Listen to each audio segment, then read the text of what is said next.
Hey guys, how are we doing? Carrying on with these Fate Stay Night lore videos from Anime News. We're finally on Who Was Gilgamesh. Now, I think it's really funny. Every video I've been posting for like, I don't know how long now, someone has just been going, do the Gilgamesh videos, and they've been on my list, and I've just been on, and then it was funny that, I don't tend to reply to those things, so I don't get around to it, but then someone was like, he's already said he's going to, so here we are, like I said I was going to. Who was Gilgamesh, and then next week we'll do the how powerful is Gilgamesh, because Gilgamesh is freaking strong, but who the hell is he? Let's find out. I don't know about you, but for someone who's titled the King of Heroes, he's such a cool character design as well. Look at that. The strongest heroic spirit in the Fate universe. I've just finished Apocrypha, so I know why he's talking about that. We all know the character Gilgamesh. Yes. But unlike Saber or Ryder, who are based off of more widely popular Medusa historical and figures, Arthur, I knew nothing of this so-called oldest king while watching any of the Fate series. Mm. So this got me wondering. Who exactly is this arrogant servant that likes to place himself at what's essentially the pinnacle of human existence? Yeah, he does. And why the fuck is he so much powerful than everyone else? He's pretty OP, isn't he? Let's take a look at who this walking embodiment of pride was back when he's having a drink with Ryder. See what exactly made him the King of Heroes. Yes, let's. Gilgamesh is the legendary figure who can be found as the focus in what's considered to be the world's oldest piece of fictional literature. Oh. A mythic poem titled The Epic of Gilgamesh, which dates all the way back to the year 2100 BC. It's a 4,000-year-old story that just so happens to grant Gilgamesh yet another title as history's first known hero. Whoa! His adventures and accomplishments as the absolute ruling entity of Uruk are certainly nothing to scoff at. But it's his quest for immortality and what he learned from it that makes this epic so memorable. Yeah? Let's set the stage. The year is around 2800 BC, and the Age of Gods is on the brink of separation due to their continually deteriorating state from the invasion of Safar. You see, the gods used to walk the earth as physical manifestations of nature itself, which allowed them to rule the earth and its inhabitants. But after Safar nearly destroyed the entire planet, along with numerous gods, the rest of them began to lose their physical forms and could only manifest themselves on Earth by possessing compatible humans. Oh, okay. The gods eventually came to the conclusion that their time remaining on Earth was very limited. They're running out, yeah. To counter their diminishing presence, they came up with a plan to create a keystone that would act as the bridge between the fading gods and the emerging humans. This is cool. Gilgamesh was that keystone. Oh! It was around the year 2600 BC that Gilgamesh was born as a demigod between the human king of Uruk and the goddess Ninsun. Right. At the time, Uruk was the capital city of ancient Mesopotamia, the first civilization to be created on Earth since the beginning of mankind. Jesus Christ. So being born as 2/3 god and 1/3 human into a ruling position of one of the first cities to have ever existed is definitely a nice position to be in. But the gods definitely did not intend for Gilgamesh to turn out the way that he did. Oh, right. Why? Rather than being this neutral entity that would observe humanity from both the perspective of a god and a human, he instead became this figure of absolute authority. You see, Gilgamesh was born with the knowledge that he was neither fully god nor human, and as such, he placed himself as this superior being over all those that he ruled. Right, so knowing that, you're like, well, I'm better than you. This oppressive tyrant of a king who historically was recorded as either subjecting his people to forced labor or sexually oppressing them. Ooh. That's the subtle way of putting it. Yeah. I'm actually downplaying it a lot here because just mentioning the atrocities he committed would probably lead to instant demonetization. Oh, God, which leads me to wonder how he even became a hero in the first place. Yeah. But moving on, the gods weren't quite satisfied by the fact that this supposed keystone would grow up to become such a tyrannical king who wouldn't even submit to the ones that created him. Ooh. So the king of gods, Anu, and the goddess of creation, Aruru, mold a piece of earth into this wild man monster named Enkidu and give it life, but not a soul. Its purpose of existence was to act as the chains of heaven and put Gilgamesh back into his place as an observer of the gods by binding him. Though since Enkidu didn't have a soul himself, he had no sense of rational thought. So he couldn't take action upon Gilgamesh until he gained enough wisdom and reason to do so. This was made possible by sleeping with a divine harlot that was sent by the gods themselves. Of course. But that's more Enkidu's story than Gilgamesh's. So, after you must bang this lady and then you will know. Being, Enkidu goes to carry out its mission. The first time that it witnesses Gilgamesh, though, he was still a child that hadn't completely put humanity under his foot. So at first, Enkidu was questioning the god's reasoning for having it met out punishment to this seemingly just ruler. Surely refusing to submit to the gods as a child does not warrant the type of divine punishment that the gods were trying to do. It's a kid, isn't it? It's just like, whatever, being rebellious. But as he watched Gil grow, he witnessed the foresight the gods had to see Gil become this over-oppressive tyrant of a king. When the right time finally came, Enkidu presented himself in front of Gil outside the temple of Uruk, and stated that punishment had to be dealt for his lack of respect towards the gods and the oppression that he dealt to his people. But Obviously, Gil, still being full of arrogance, didn't just accept the words of some clay humanoid that was of course not. reprimanding him. No. Beneath me. Instead, they fought each other in a battle that lasted for days on end. Wow. This would be the first time in Gilgamesh's life that he would encounter someone of equal strength. So Gilgamesh had no choice but to respond in equal force by using his Gate of Babylon for the first time. Sweet. Initially, he was very hesitant to use the treasures that he had carefully stored. But after some time, he came to the realization that he was actually enjoying himself. You see, Gilgamesh lived a very lonely life. His unopposed power led him to a life of isolation. Yeah, he and would be, this wouldn't served he? as a factor in the duress that he had towards the people that he ruled. But after coming across Enkidu, someone who was worthy of being in his presence, even to fight him, When did he this stopped happen? I don't caring remember for the seeing treasures this that he bit. had collected and started emptying the vault until there wasn't even a single weapon left to use. Though by that time, Enkidu was reduced to almost only 10% of the clay that he had started with. But rather than simply eliminating the first true opponent that he ever had, Gilgamesh respected Enkidu as an equal, and instead became friends with it. Cool. Now, I don't think you need me to tell you, but obviously the Gate of Babylon aspect is a fate-altered component of Gilgamesh's epic. Though everything up to now has been similar, creating a portal that has direct access to his vault of weapons that then fires them at Mach 10 isn't something that's historically accurate. No, I can imagine. But moving on, Gil and Enkidu, who are now best buds, set their sights towards the guardian of the cedar forest and the beast of the gods, Cool. Baba. The two heroes traverse 7 mountains to get to the cedar forest, where once there they go deep within until they encounter the divine beast. Though Gilgamesh is at first startled by the demigod guardian, he prays to the sun god, who in return aids Gil by blinding the beast. Humbaba Sweet. begs to be spared, but is mercilessly decapitated anyways. To make things even worse, in the Nasuverse, although Humbaba was this monstrous creature, it was said to possess the innocent heart of a young girl, one Oh. who had also once been friends with Enkidu. It even wore a crown of flowers that Enkidu made from a garden that it had planted just for her. It's at this point that Enkidu is confused by Gil's actions.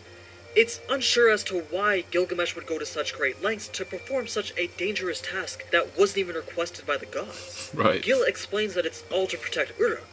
I'm which here to party. confuses Enkidu even more, since it was not too long ago that Gil was oppressing the very people that he was now trying to protect.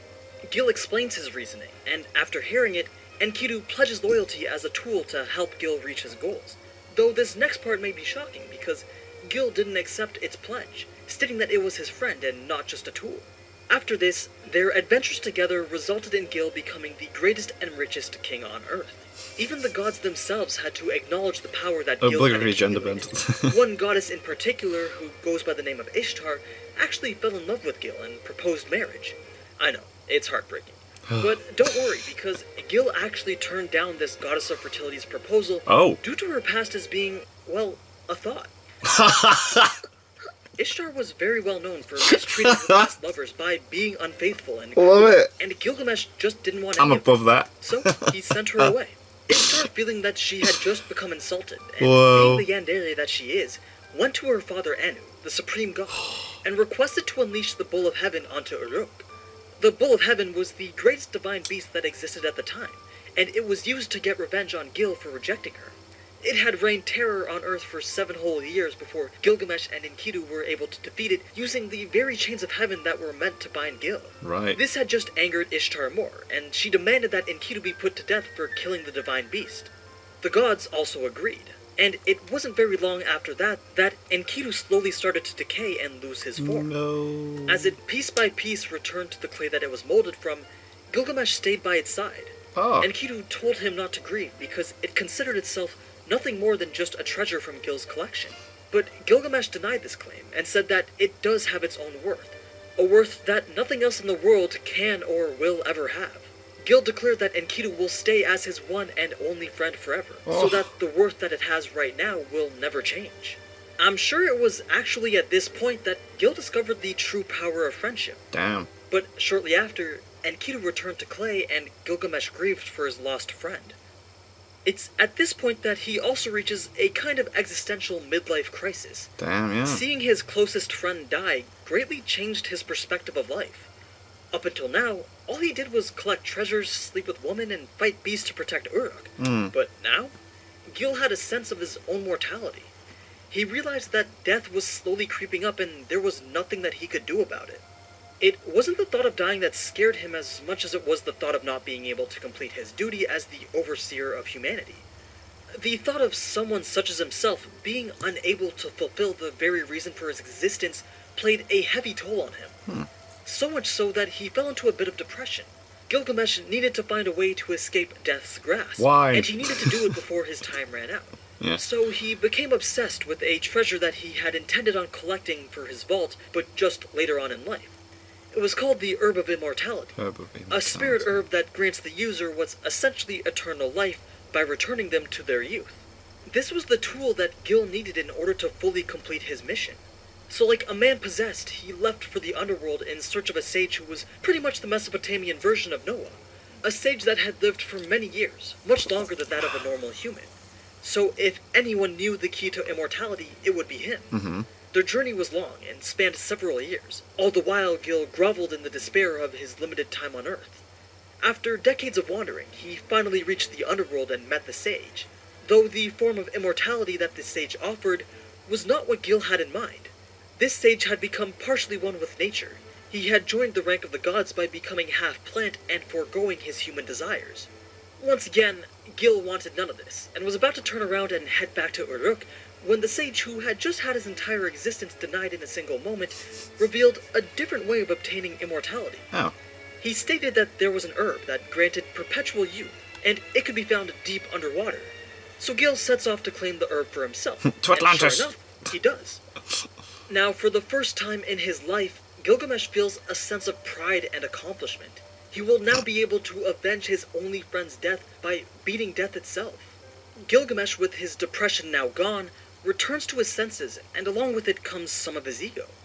Before returning to his kingdom, cool again. he feels he must first look like a king. He decides to stop and clean himself at a nearby spring.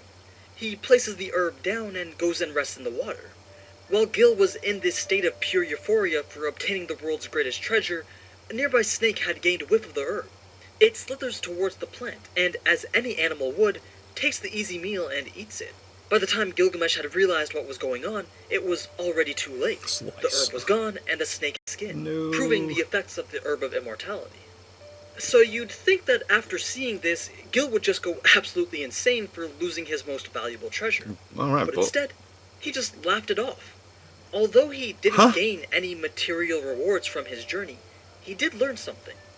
His brief sense of accomplishment and joy that had vanished just as quickly as he obtained it made him realize the full extent of his humanity and the limitations that come with it. It was at this point that Gilgamesh became truly human, maturing through an experience that he had never had the chance of experiencing before. Gilgamesh returns to Uruk empty-handed, and rules his people in a much more tame manner until he finally passes away on his own terms. If you're wondering why he didn't just go back and get more of the herb, well, he did, but just for the sake of completing his collection. He doesn't consume the herb, though, because he knows now that it's not himself that should be remembered forever, but rather his accomplishments that should become immortal. And that's exactly what happened. Now, I'm sure there's many things that are to be learned from this epic, like how you should accept your limitations as a human, and how it's your actions that define your legacy and whatnot. But I think what really matters is the fact that he did succeed in immortalizing his existence into history as the world's first hero. Now, keep in mind that this version of Gil's story relates mostly to the Nasuverse, but does also combine some historical elements just to make it as coherent of a story as possible. The historical version obviously has some key differences in the way that certain events happen, like Enkidu taunting Ishtar with the severed leg of the Bull of Heaven, or Gil immediately failing the test to see if he was worthy of gaining the knowledge to the secret of immortality. So if you want to know the full historical version of the Epic of Gilgamesh, there are plenty of other higher quality videos that showcase that entire story. That's pretty cool. Anyway, this is just part 1 of Gilgamesh's profile. So now that his lore's done, next video we can look closer into his Gate of Babylon and everything else that comes with it. But as always, thank you so much for watching, and if you enjoyed this type of anime content, then you already know what to do. So, until next time, ciao! Damn, what a cool story!